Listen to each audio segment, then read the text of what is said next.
नमस्कार मित्रांनो, स्वागत आहे तुमचं तुमच्या आवडत्या चॅनलवर आर ऑन अ मिशनवर. आज आपण एका अशा विषयावर बोलणार आहोत जो आपल्यापैकी बहुतेकांच्या आयुष्याशी कुठेतरी जोडलेला आहे. एक असा प्रश्न ज्याचं उत्तर आपण नेहमी स्वतःमध्ये शोधत असतो.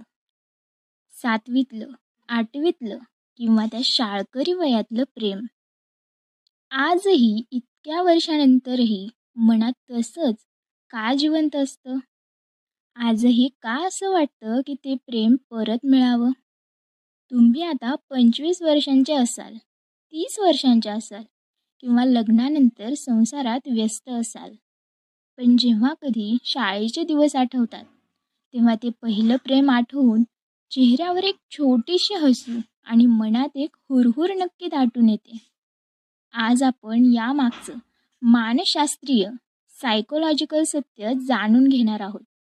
आणि आज मी तुम्हाला काही अशा गोष्टी सांगणार आहे ज्या तुमच्या मनाला शांत करतील. मित्रांनो, आधी आपण हे समजून घेऊया की असं होतं का? जेव्हा आपण 7वीत 8वीत असतो तेव्हा आपलं वय अवघं 12 ते 14 वर्षाचं असतं. त्या वयात आपल्याला जगातल्या व्यावहारिक गोष्टी माहीत नसतात. ना पैशांची चिंता असते, ना जातीपातीचं राजकारण समजतं, ना करिअरचं दडपण असतं. तेव्हा आपण त्या व्यक्तीच्या पैशांवर, गाडीवर किंवा स्टेटसवर प्रेम नाही करत. आपण फक्त आणि फक्त त्या निष्पाप चेहऱ्यावर आणि त्यांच्या असण्यावर प्रेम करतो. त्या वयात जेव्हा आपण कोणाच्या प्रेमात पडतो तेव्हा आपल्या मेंदूमध्ये डोपेमाइन नावाचं हॅपी हॉर्मोन पहिल्यांदा इतक्या मोठ्या प्रमाणात रिलीज होतं. त्यामुळे ती भावना आपल्या उपजत मनात म्हणजे सबकॉन्शियस माइंडमध्ये कायमची कोरली जाते. माझा तुम्हाला महत्त्वाचा सल्ला. आता येतो सगळ्यात महत्त्वाचा मुद्दा ज्यावर आपण प्रॅक्टिकल विचार केला पाहिजे. आर ऑन अ मिशनचा उद्देशच हा आहे की तुम्हाला योग्य दिशा दाखवणे.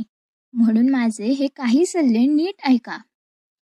तुम्ही त्या व्यक्तीला मिस नाही करत, तुम्ही त्या काळाला मिस करताय. माझा पहिला सल्ला हा आहे की स्वतःला फसवणं बंद करा. आज जेव्हा तुम्हाला वाटतं की मला ते प्रेम परत हवंय, तेव्हा प्रत्यक्षात तुम्हाला ती व्यक्ती नको असते, तर तुम्हाला तो निष्पाप काळ हवा असतो, जेव्हा कोणतीही चिंता नव्हती, जेव्हा आयुष्य सोपं होतं. आजच्या धावपळीच्या आणि तणावाच्या आयुष्यातून सुटका हवी म्हणून तुमचं मन तुम्हाला त्या जुन्या आठवणींमध्ये घेऊन जातं. व्यक्ती बदलल्या आहेत हे स्वीकारा. दुसरा महत्त्वाचा सल्ला, जी मुलगी किंवा जो मुलगा 7वीत जसा होता तो आज तसा राहिलेला नाही.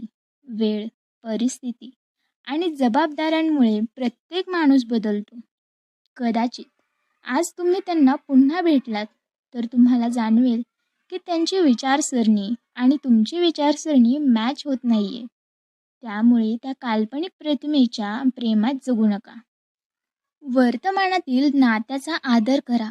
माझा तिसरा आणि सगळ्यात कडक सल्ला, जर आज तुमच्या आयुष्यात कोणी जोडीदार असेल, तुमचा संसार असेल, तर भूतकाळातील त्या अपूर्ण गोष्टीसाठी आजचं सोबती गमावू नका. बरेच लोक ते पहिलं प्रेम मिळालं असतं तर बरं झालं असतं या विचारात आज जे सोबत आहेत त्यांच्याकडे दुर्लक्ष करतात. हा त्या व्यक्तीवर अन्याय आहे. या गोष्टीला समजून घेण्यासाठी माझ्या एका मित्राची, सुमितची गोष्ट ऐका. सुमितलाही 7वीतल्या स्नेहाची खूप आठवण यायची. तो नेहमी म्हणायचा, माझं खरं प्रेम तीच होती.